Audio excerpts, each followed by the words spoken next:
So I want to ask you something, and I want you to be honest with yourself when you answer this. How long have you meant to start prepping? A week? A month? Maybe a year?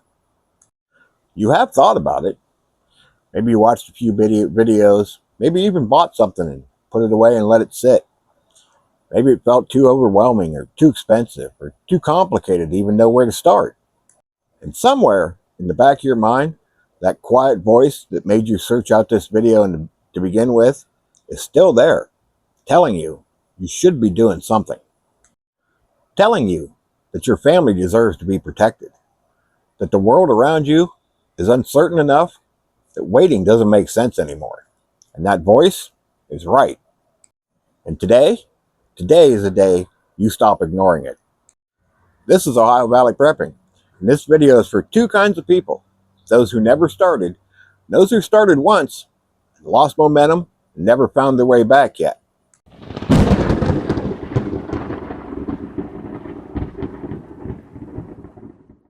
So both of you stay with me. By the end of this video, you're going to know exactly what to do, exactly where to start, and exactly why you're never going to stop again. Now, before we get into what to do, I want to name the things that's been stopping you. I've talked to hundreds of people in this community, and it's always one of four things that keeps them from moving on. The first one, it feels overwhelming. You look at the prepping community, and there's people with fully stocked bunkers and 6 years of freeze-dried food and solar setups that you could run NASA off of, and you think, I can't do that, so you don't do anything at all. So here's the truth. Nobody started that way. Okay, all these people you see with a fully stocked pantry, a fully set up homestead, an entire location that's off grid, they all started the same way, with one can of soup and a gallon of water. That's it. The distance between where you are today and where you want to be is just a series of small steps, and every step counts every day. The second reason? People think it's too expensive. Listen, prepping has a branding problem, okay? The internet makes it look expensive. You see these people with tactical gear and high-end food storage and high-end water filtration, and it looks like a hobby for people with money. But it's not an expensive hobby. The most important preps you can make cost almost nothing. A couple extra cans of food when you go to the grocery store, a case of water, flashlight and some batteries, a plan that's written down on paper. None of that's expensive, and it all matters. The third problem is you don't know where to start.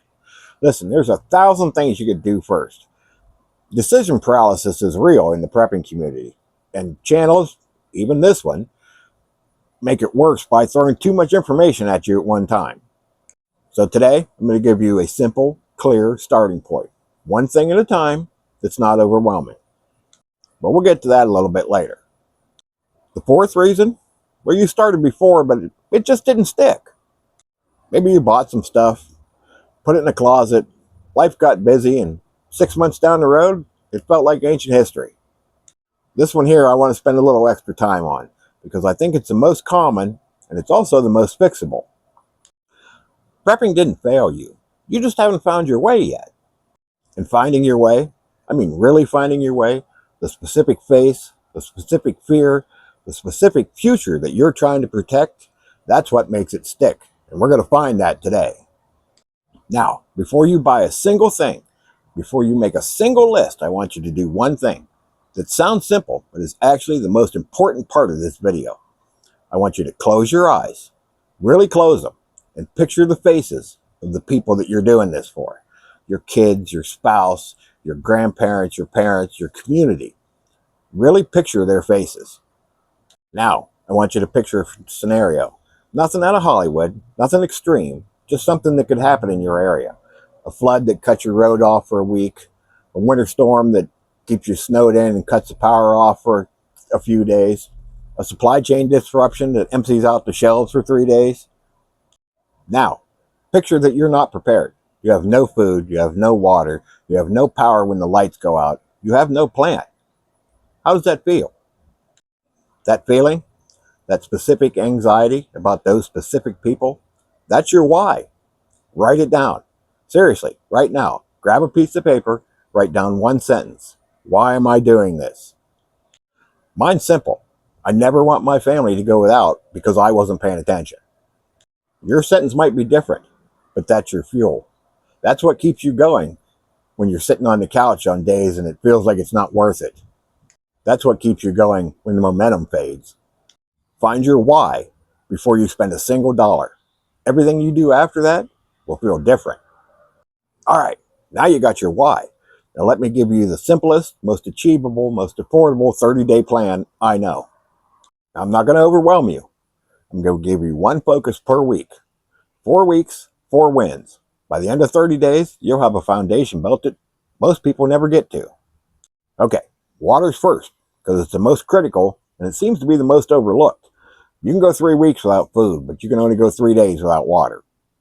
So your week 1 goal, 1 gallon of water per person per day for at least 3 days. For a family of 4, that's 12 gallons of water. You go to the grocery store, buy 2 big cases of water. They cost $8 a piece, and you're done.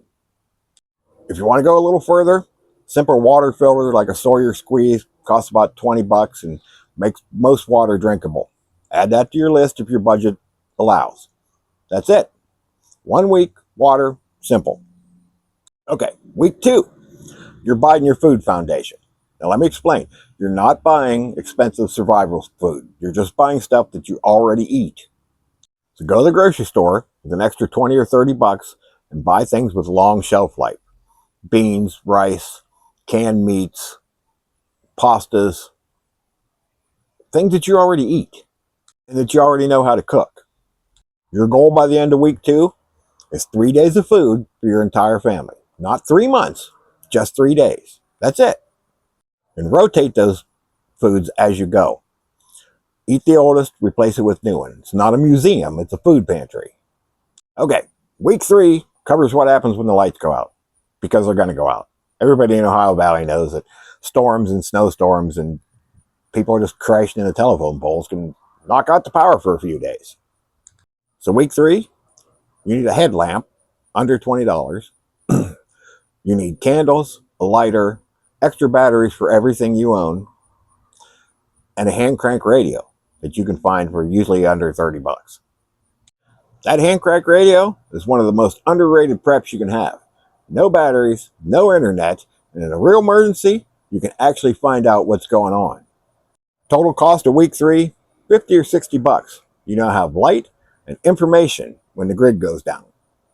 Week 4, cost almost nothing. You're building a plan, a written document of what to do. A written document that covers where the supplies are stored, a rally point for where your family meets if you can't get home, emergency contact numbers that are written on a piece of paper, not just stored in your phone, your primary and backup routes out of your area if you ever need to leave, a simple written list of what to grab first if you ever need to leave. Print it out. Put it somewhere in your house where everybody in the house knows where it is. This single piece of paper is one of the most important preps you can ever have. So by the end of week 4, you got food, you got water, you got communications, you got light, and you got a plan. You're already more prepared than 90% of households in America. In 30 days, on a budget that most people spend on takeout. That's not nothing. That's a foundation. Now I want to talk directly to the people who've been here before. You started, you bought some things, you had some good intentions, but somewhere in the journey you lost your way. First, no judgment, none at all. Hey, prepping is one of them things that feels urgent when something scary happens in the news and then kind of fades when things get normal again. But here's what I want you to understand. The gap these days between normal and not normal is shrinking. The frequency between disruptions, supply chain failures, weather events, economic instability, those aren't getting better. They're getting more unpredictable. Waiting for the next scary news cycle to remind you that you care is a losing strategy. Because one of these times, that disruption is going to arrive before you have time to react. So why do people quit prepping? Usually one of 3 reasons. They lost momentum after the initial excitement wore off. They felt like they weren't making fast enough progress. Or they ran out of money and didn't know how to continue on a tight budget. And here's how you solve all 3 of those. Automate it. Make a standing rule that every single time you go to the grocery store, you add $5 to $10 worth of prepping items to your cart. It doesn't have to be big purchases. A few extra cans of food, an extra bag of rice. That habit, over 12 months, builds a serious supply without ever feeling like a burden. Track it. Keep a simple list of what you have. When you can see your supply growing, even a little bit, that's momentum. Progress is motivation. Keep a list on your fridge. When you can see one extra week of food this week compared to last week, that's fuel. Next is community. Find one extra person who's doing this too. A neighbor, a family member, a friend. Accountability works. Sharing information works. Knowing that somebody else is on the same journey makes the tough weeks easier to push through. Okay, I want to end this on something I feel strongly about. There's a version of the prepping community that's about fear and about doom and trying to show you the worst case scenarios. That's not what this channel is about. And I don't think it's what most of the people in our community are about either. The people I know who prep, the real ones, the ones who've been quietly building their reserves and their skills and their plans for years, they're not fearful people. They're some of the most calmest, most grounded, most generous people I've ever met.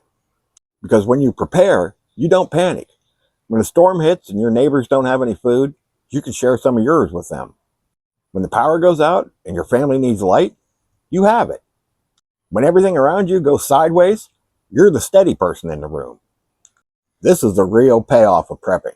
Not being out surviving alone, but being the person your community can count on. That starts today with one can of food, 1 gallon of water, and one conversation with your family about what to do if things go wrong. One step, then another, then another. You don't have to do this all at once. You just have to start and then refuse to quit. That's it. That's the whole thing. So here's your homework for today, and I'm serious about this. Do it today, not tomorrow.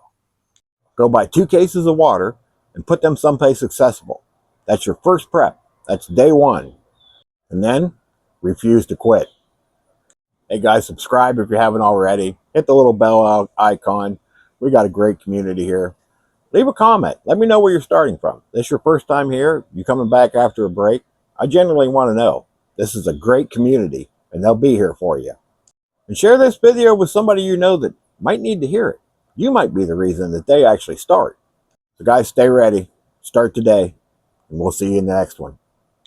Hey guys, all of our videos now are sponsored by My Patriot Supply. Emergency food, water filtration, solar generations, and more. Go check them out.